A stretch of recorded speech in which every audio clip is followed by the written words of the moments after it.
Thank you Sidra. Asad Umar sahab, chairman NDMA sahab, DG FWO sahab, brigadier Yasir, आपसे मेरा पुराना ताल्लुक़ है क्योंकि हमने कई दफ़ा ये नाले देखे हैं कराची के। सईद गनी साहब, बाकी सारे MPAs मेरे भाई, कुछ बहनें भी बैठी हैं, आप सबको अस्सलाम वालेकुम। बिलाल गफ़ार का नाम मैं अलग से लूँगा क्योंकि बिलाल गफ़ार ने वो ठीक बात की कि वो नाले के अंदर गिर जाता। मैं आपको बताऊं कि मैं पूरा तो नहीं लेकिन घुटनों तक गिर चुका हूं, तो वो मैंने किस्सा इसीलिए सुनाना था। अच्छा जी, देखें, मैं पहले तो मेरे पास सबसे पहले तो अल्फाज नहीं है शुक्रिया अदा करने के, आप सब हजरात के, आपकी ऑर्गेनाइजेशंस के, असद उमर आपका, और सबसे ज़्यादा ख़ास तौर पे खान साहब का, प्राइम मिनिस्टर ऑफ पाकिस्तान का, क्योंकि ये जैसे सिद्रा ने कहा 2019 में, ये मैं आपको बताता हूँ ये हुआ क्या था। हुआ ये था कि हम अमेरिका से वापस आ रहे थे, अमेरिका के दौरे से, तो बारिश पड़ गई। तो बिलाल गफ़ार साहब PS 103 में हमने इनको कहा, उन्होंने कहा कि यहाँ तो पानी जमा हो रहा है। तो मैंने कहा अगर नाले स्टॉर्म ड्रेन साफ़ कर दो तो क्या होता है। तो हमने वहाँ स्टॉर्म ड्रेन साफ़ किए खुद से। जब वो साफ़ किए तो गुलिस्तान जौहर में पानी साफ़ हो गया, लेकिन जहाँ वो आगे ब्लॉक थे वहाँ खड़ा हो गया। फिर जब मैं कराची वापस आया तो मुझे एक कोई फॉरेन वेसल आई हुई थी यहाँ पे, केमिकल लेके आई हुई थी। तो मैं पोर्ट पे था, तो उसके कप्तान ने मुझे कहा कि जो हाल आपके इधर पोर्ट का हो रहा है बारिश के बाद, तो यहाँ फॉरेन वेसल्स आना बंद हो जाएंगी, फंस जाओगे आप प्रॉब्लम में। फिर जब जाके किश्ती में बैठ के सारा ऐसा देखा तो इट वाज, कुछ तस्वीरें मैंने ट्वीट की, यू कुड नॉट सी, आपको पानी नजर नहीं आ रहा था। समंदर के अंदर भी कोस्ट के साथ सिर्फ कचरा था, क्योंकि जब बारिश होती थी तो महमूदाबाद नाला, गुजर नाला, लियारी नदी, जो भी सारे नाले हैं वो असल में तो सारे समंदर में गिरते हैं, वो सारा कचरा भी भाग के ले जाते हैं। और जब हाई टाइड हो और पानी अंदर आ रहा हो, वो कचरे को और ऊपर ले आए, वो बर्तों के सारी साथ कचरा। सो उस वक्त हमने फिर ये क्लीन कराची कोशिश करके शुरू की। फिर जब असद उमर साहब प्लानिंग मिनिस्टर बन गए तो वो कराची के लड़ते इलेक्शन इस्लामाबाद से हैं, हम दरख्वास्त करेंगे कि अगला कराची से भी लड़ें, लेकिन हैं तो वो हमारे पड़ोसी, रहते भी हम एक ही गली में तकरीबन बाजू बाजू।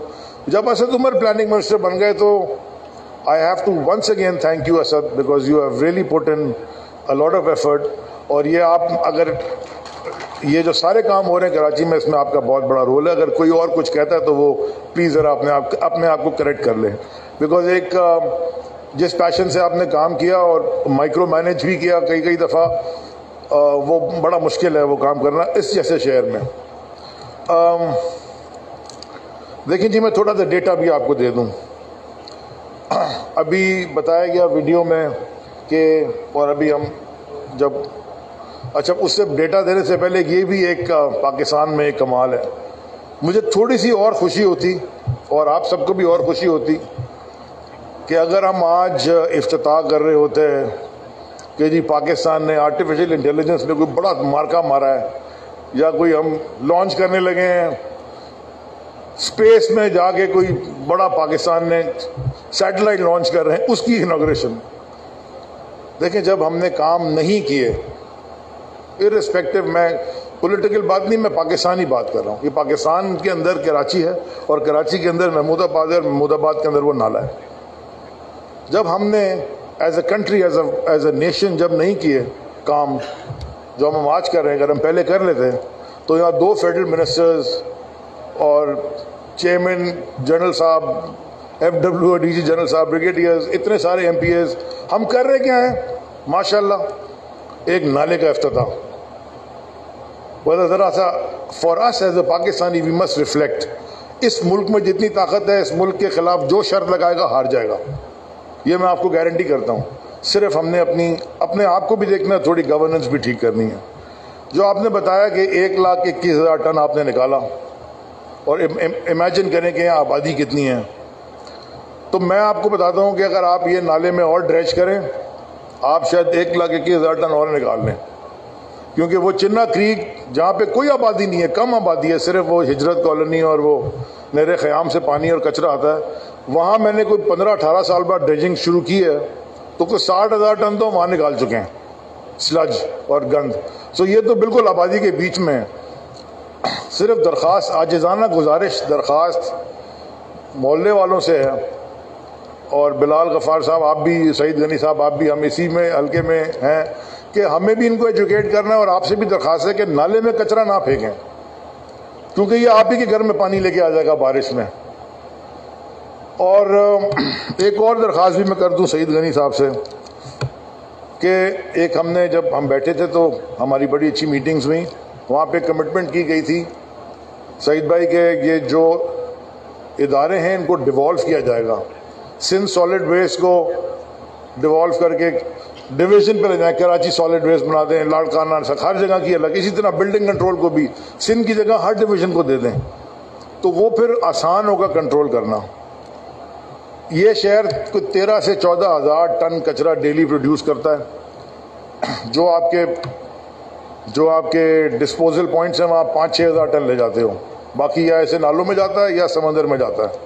ये शहर 550 मिलियन गैलन, ये मुझे पता है क्योंकि मैं समंदर देख रहा हूँ, 500 से 550 million gallons of untreated filth, गंदा पानी रोज समंदर में फेंकते हैं। इसलिए हमारे माहीगीर बेचारे तड़प, वो 12 नॉटिकल माइल तक सुबह की हदूद है, वो बेचारे 18, 20, 25 तक जाके उनको फिशिंग करनी पड़ती है, बिकॉज आपका पानी सारा गंदा हो गया। ये खाली ये नहीं कि पोर्ट गंदा हो रहा है, लोगों की जो सैकड़ों साल से ये काम करते हैं शहर में लोग, कोलाची शहर में जो अब कराची है, जो एक छोटी सी फिशरमैन विलेज था, वो बेचारे जो 10-6-7 जनरेशन से करते हैं, उनको बहुत आगे जाना पड़ता है। सो वी मस्ट कलेक्टिवली, ये भी हमें एक प्रोजेक्ट उठाना पड़ेगा कि हम गंदा पानी समंदर में फेंकना बंद करें।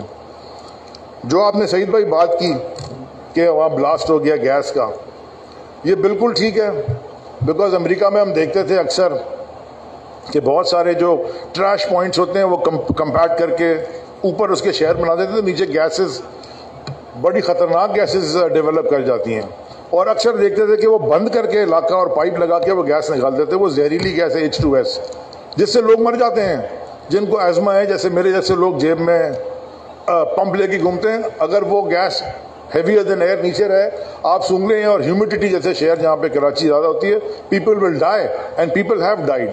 सो वो बहुत डेंजरस एक है, वो कहीं भी हो सकता है, बिकॉज हमारे शहर में तो हर जगह हमने रिक्लेम किया कचरे के ऊपर।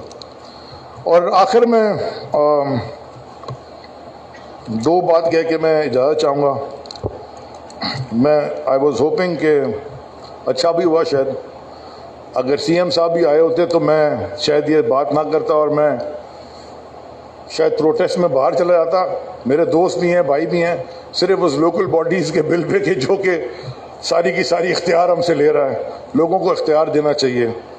जिस मुल्क को हम माँ का दर्जा देते हैं ना, मदर लैंड, मदर टंग, मादरी ज़बान, बाहर जाते हैं मुल्क से, अभी मैं बाहर था, मदर लैंड, जिस मुल्क को माँ का दर्जा देते हैं उसके कदमों में जन्नत भी तलाश करें।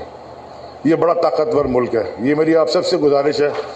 और एक शेर सुना के जो मैं हमेशा सुनाता हूँ, मैं नहीं सुनाने वाला था, बिलाल ने याद दिलाया कि दागे सजूद गर तेरी पेशानी पे हो तो क्या, ये सबके लिए है। दागे सजूद, सजदे का दाग, गर तेरी पेशानी पे हो तो क्या, कोई ऐसा सजदा कर के ज़मीन पर निशान रहे। पाकिस्तान